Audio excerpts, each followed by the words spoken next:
Good morning. We're going to be looking at the food chain gizmo. Now, this gizmo is going to take everything that we have covered so far. It's going to take everything that we have looked at, and it's going to be tying it all together for this unit.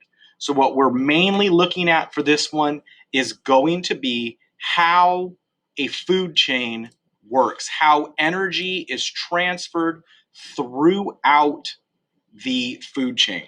So we're going to start with some basic vocabulary that is something that I'm pretty sure we know, but I still want to go over it. Okay. The big one for this is consumer, producer, predator, prey. Okay.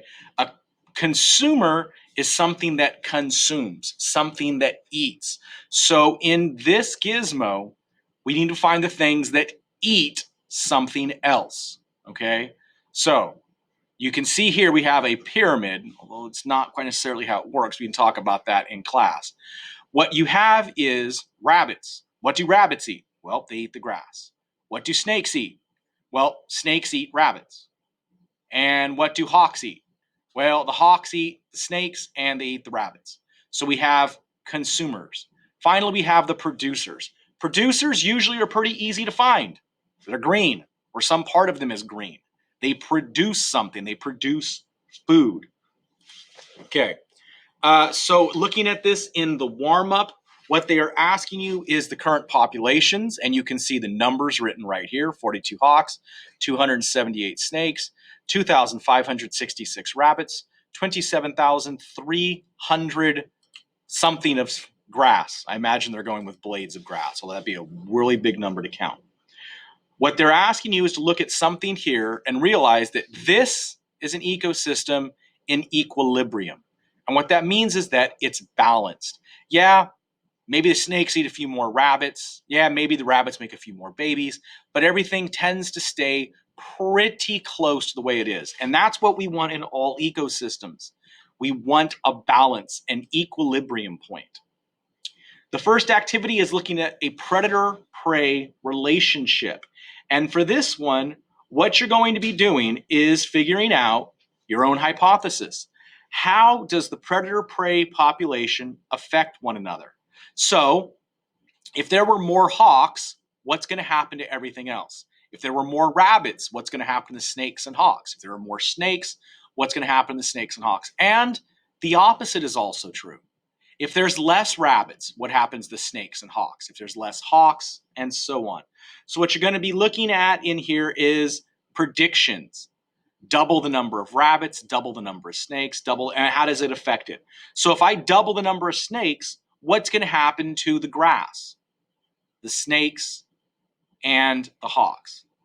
If I have the number of rabbits, what's going to happen to the grass, the snakes, and the hawks?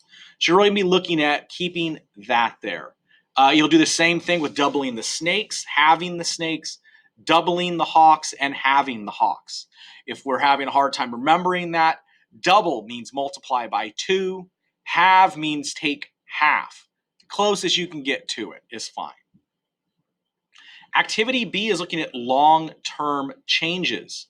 So it says kill off most of the hawks. So you'd reduce the number of hawks. We'll say most. We start with 42. I'd say getting down to 15 is most.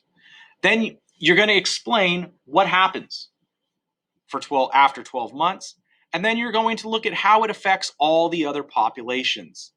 You're going to give an example of a major disturbance that caused the ecosystem to stabilize in a new way, and a major disturbance that caused the ecosystem to completely collapse. So you're going to try to find a way to modify this so that you can get it to balance itself back out, and a way that will get it to basically just collapse. And finally, we have the big important question at the end: the race, restate, answer, cite, explain. Explain how changes at one level in the food chain affect all others, and cite evidence that you've developed from this experiment. So if we change the number of rabbits, what happens to everything else? Okay? Good luck, and we'll answer any questions in class.